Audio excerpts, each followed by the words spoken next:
I'm going to go to לפרופסור Professor חיים נוי, Chaim אני Noi. I'm אעבור going over to Hebrew. Professor Noy dedicated his thesis to the voyage stories of those traveling people with a knapsack, and he wrote a number of studies about tourist attractions. Inter alia, various heritage museum, political tourism, and he also included tourism of the city of David. He talked about the erasing narratives of multiculturalism in various neighborhoods, like in Katamon. He talked about the icon of the David Tower, and his last book, and I actually heard a lecture from Professor Noy, was published by the Oxford University, and actually analyzes the visitor's book of the Tachmoshet or Ammunition Hill, and it's called Thank You for Dying for Our Country. That's the name of the book. And in his book, he shows how visitors and tourists participate or understand political tourism or perpetuating tourism. He also teaches at the Ashkelon College. Please, Professor Noy.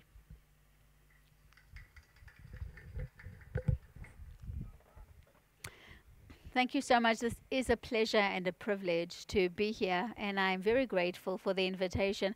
I very much enjoyed the presentations, especially the one before me, that Jerusalem has no past. I took that sentence because that is so excellent.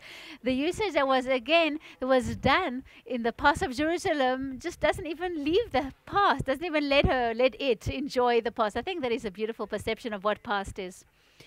And also, I'm again a scholar, a research of tourism, and I analyzed the paper that talked about this.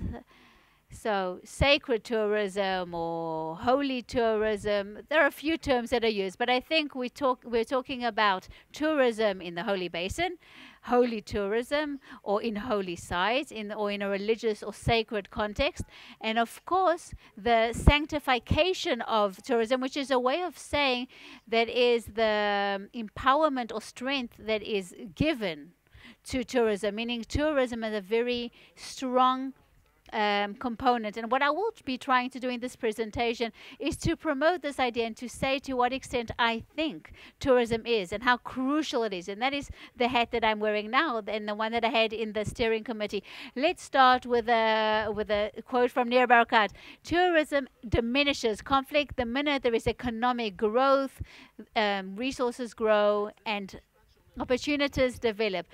This is a quote said by somebody who's on the right side of things, okay? There's money, more hotels can be built, more areas can be built for tourism, but I think that most tourism around the world actually creates conflict. I think there are very few people, and we heard about it here as well, and there are different areas, and I will elaborate upon that, actually deal with the question of the problems, problematic nature that tourism has, like critical tourism studies.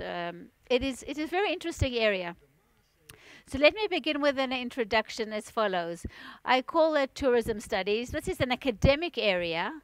You don't even know, most people don't know this. People say, oh, really? You teach tourism? And I say, absolutely, yes, with great pleasure. It deals with the development of tourism and critical tourism studies. It actually goes back to what I said before, that the various topics that myself and colleagues, some of them on this side of the table, some of them I identify among the audience, deal with not how to fill more hotel rooms or how to leave the tourists with their money for longer in Jerusalem or any other destination, but to think about the implications, the touristic implications, social implications, the materialistic repercussions of tourism as a huge economy, to characterize it. And that is part of the studies that I will mention here, studies that I was involved in. You could see narrative or counter-narrative, peace activism in tourism, questions of social activism in tourism and such. And another area is, of course, sustainable tourism, which also deals with, again, preserving the planet we live in and populations that are undermined or harmed by development of tourism. There are always people who are harmed by development of tourism. The power or strength of tourism emanates from the fact that it's global. Tourism is one of the biggest industry with global characteristics. I think it's one of the industries that have contributed to globalization. You can't characterize it as something that is not global or local, or how similar forces function and work in different places. I think you can learn much from the similarities and differences between the two. You can't understand tourism at a certain point in time without understand where the money comes from, where they're going, and in using global dimension. It's crucial to understand tourism. Even in the Holy Basin, I think it's something global because tourism is systematic.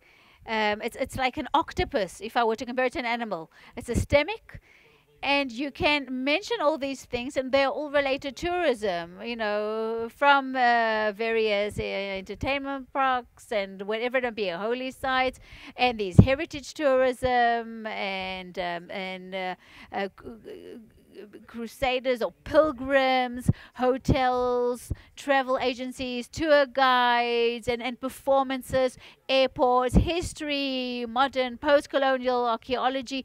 All these things are related. There's a very big variety of sites and activities and themes and narratives and discussion and policies, and all that connects is that the octopus arms again of tourism. But you can't really grab it. You can't say, so what is tourism? Where is there tourism? Is it the private sector? Is the public sector? Government sector? You can't quite pinpoint where tourism is, but it's prevalent in many places, also non-expected places. On the one hand, it's very consumer oriented. It's all about the consumer. The whole issue of being a tourist, you have to be a consumer. You can't be a tourist without buying things. You buy a ticket, a plane ticket, you buy a performance ticket, you buy knowledge. So it is all about the consumer. On the other hand, it's also a service industry. It's based on the fact that we receive a service, we travel somewhere, besides some, souvenirs, but we always invest money when we get a lot of services in returns. That's the other side.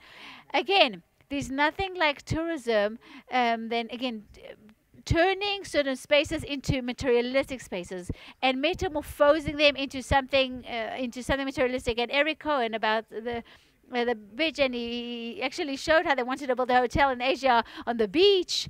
They took out loads of tons of sands and then brought in more sand and built a hotel there.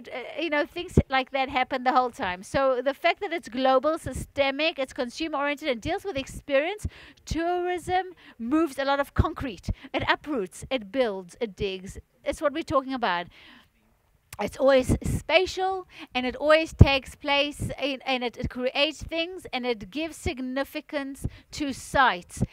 It's not that it's just a site and we are told it has a significance, but they move. Locations are built, sites are moved, sites are built. The power of tourism is also in numbers. I think it was also mentioned here, and I will mention Jerusalem, but around the world. And again, it's 1 billion and 180 million tourists a year. And in 15 years, it will be close to 2 billion tourists per annum. A lot. Just to call them in the Jerusalem figures, so I'll give you a story of the Jerusalem figures as I called them. I don't have to repeat them. They're close to 100 sites in this area. And it reminds us a little bit of the survey that was mentioned by Yonatan Mizrahi. Yoni, 80% of tourists who visit Jerusalem visit the Western Wall. According to Cheval and Ravel, it's even more than that if you take into account all groups that visit as well, and the centralization of the tourists is in this area. I'm pointing to it, and about 7 million visit the Holy Basin a year. The difference is that there are certain visitors that are not tourists, that are Israelis that come to the Western Wall, to the Holy Basin and to the Old City, and Jerusalemites who live in the East Jerusalem and West Jerusalem that come and visit. So in 2003, we called about the dramatic environmental effects of tourism. Again, the word dramatic is not exaggerated, and the Holy Basin is a central tourist district, CTD, which means a centrality, a concentration of attractions and tourists on the municipal level and definitely on a national level. I told before of Mira Katz quote as a narrative about tourism and how policymakers from the Prime Minister, Barakat, and those who execute policy you can actually see different quotes. So a quote from 8 years ago, Barakat from 2003, 2 million tourists visit, and today we have 4 million tourists visiting tourism a year. I want to reach 10 million. In New York, there are so and so. In Paris, more than 60 million tourists a year. But in Jerusalem, a little more than 2 million. It's very far from where we have to be. In the previous Jerusalem Marathon, we had more than 20,000 marathon runners, and in June, we will have the Formula One marathon for the first time. The Jerusalem, I remember this very, very much, that marathon Jerusalem. So there's this open manifesto of how a mayor can see the city through tourist eyes. Another quote from 2015 in a panel that took place in the Jerusalem conference, Jerusalem 2020, again, from culture to tourism. I try to understand the title. What is he talking about? The new culture from tourism to culture. In 2014, we had 3.5 million tourists who came and stayed in the city and wanted to feel 3,000 years of history. And Jerusalem became, again, a wonderful performance and art of culinary arts, culture, and different arts. I think you can see this is a narrative through which we can talk about that fantasy of Jerusalem. I think this was mentioned, how we imagine Jerusalem. This was mentioned before in a number of years. So the mayor has given us an answer. It's not just a resident or a civilian. We see how the mayor envisions Jerusalem. It is quite clear. There are two main theories in tourism that I use. And if I may, let me give you Tourism 101. Okay, Introduction to Tourism of Jean McCannell. Again, this is a book in 1976, and it was been reprinted. And I think Dean McCannell claims is called, again, the main claim is called stage authenticity, meaning tourism is based on authenticity. Archaeology as a vendor or supplier of authenticity, but it is a service provider. And then all this authenticity is actually staged, somehow staged on different levels. You can create from nothing, you can improve, you can renovate, you can change, you can reconstruct, but it's always authenticity, but it's always staged, different levels of stage. So tourism evolves around staged authenticity, and then we either have the framing of current sites or creating new sites, creating tunnels, creating museum, creating visitor centers, and again, building, reconstructing of sites that didn't exist in the past. And other than that, there is the question that, again, we've dealt in knowledge in tourism, because in tourism, there's a lot of knowledge. If you ever went with a tour guide, what does a tour guide do? He tells a story. There's a lot of knowledge. There's a lot of, again, where does knowledge come from? I, as an academic, know how knowledge works. You write a paper, you send it for publication. In tourism, you ask, where's this knowledge coming from? What are the levels of tourism? When somebody tells us, in a tourist book, let's say the Alone in Plymouth, Tony Muller, when he talks about that state was established in this and this year, we ask, where is this knowledge coming from? Is it from Wikipedia? Where is it from? And in this respect, archaeologic, that logos of the archaeology, the knowledge, the discipline, the academic scientific discipline is great. It's knowledge. And that's wonderful. And that is what the other presentations mentioned here as well today. Of course, the other side is religious, crusaders, pilgrimage. And that is also, if Jesus was here or Jesus was there or whatever it is, it has power, it has strength, it has some sort of authority, not necessarily scientific, but maybe also scientific. The second book that I teach is by Johnny Reed, The Tourist Gaze. And the main claim is not about stage authenticity, but it's about the gaze, about the perspective of the tourist, the gaze of the tourist. And this book, and my students are always astonished, this book actually starts with a quote from Foucault, which is French heavy philosophy, nothing about pleasure. From dermatology. And I always ask, how is dermatology about our skin? How is that related to tourism? And what Foucault talks about, how a dermatologist looks how to look at skin, at people's skin differently from a regular person. And then he talks about how the tourist learns and how the institutions of tourism teach us as tourists to look in a certain manner as tourists at things, to see certain things and not to see certain things, to be very sensitive in certain things and to be very blind towards other things. So that's the viewer that is looking, the tourist that is visiting. For example, visiting the holy basin, that gaze, and that process of what is on the other side of the gaze. Maybe the gaze is something scientific. Maybe the gaze is, again, objectification, for example, objectifying things. The other side of the coin, which is something which happens with heritage tourism and with religious tourism, is the exact opposite happen. The gaze doesn't, again, it's not like a sight from afar, but it turns something into mine. I was here. This belonged to King David. This was the Judean kingdoms. It's ours. We are trotting here. We are trying to see how they looked at things 2,000 years ago.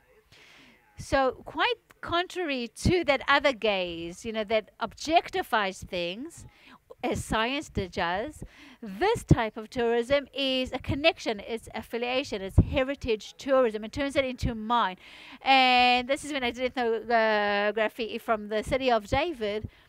And as well in the groups where I heard explanation and through films and the explanations that are written on various placards, is that you don't really see the tens of thousands of Palestinians who are residents of East Jerusalem. I mean, the site is right there, is in the midst of a Palestinian population. Nobody sees there. They're not signaled, they're not signed, they're not marked in a way. You might ask somebody, what are they? But they are not really part of those verbal, visual explanations, not in the films. It's just not there. And that is why I called it, again, the gaze of the city of David, or of the city of David, or that we get of the city of David from the establishments, from the brochures, from the official sites, from the explanations. So it's not even gazing, but it's actually ungazing or degazing or distortion of gazing. I'm about to end. And the final thing that I wish to say has to do with activities like walking on tracks, on roads, on paths of sanctity, underground, on the ground. Again, walking not as a means of transportation, but walking as an activity which is loaded with significance. I am trotting, I am walking. The very fact that I am walking actually perpetuates my present. It's my religious identity. It's my personal identity. It's indexical. That means it actually connects me physically to the place. And the quote is, I am right here. Or people write in the Witness book, I was here. Or people take a photo, buy a postcard, send a postcard from here and say, I am here. I am in the Old City. I am in the church of the Sepulchre, whatever it may be.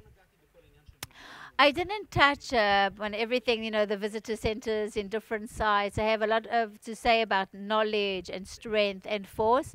And again, tourism is a superior system with a specific position of fantasy, of imagination about the Holy Basin and its residents. Who are those residents? What is the Holy Basin? I think it connects to that no past. It's always in the present. And if we mentioned a few things about development, then I don't want to go into all the different solutions, but one thing that I do wish to say that is connected to collaboration or cooperation or the participation, maybe in English it sounds a little bit, because it's not the same root. It's in Hebrew, which is participation as collaboration. The minute the residents of East Jerusalem see participation as collaboration, I think it poses another question of how we can recruit participation, how we can ask questions together with residents and find solution. But there are all sorts of proposals, but I don't have much time, so thank you so much.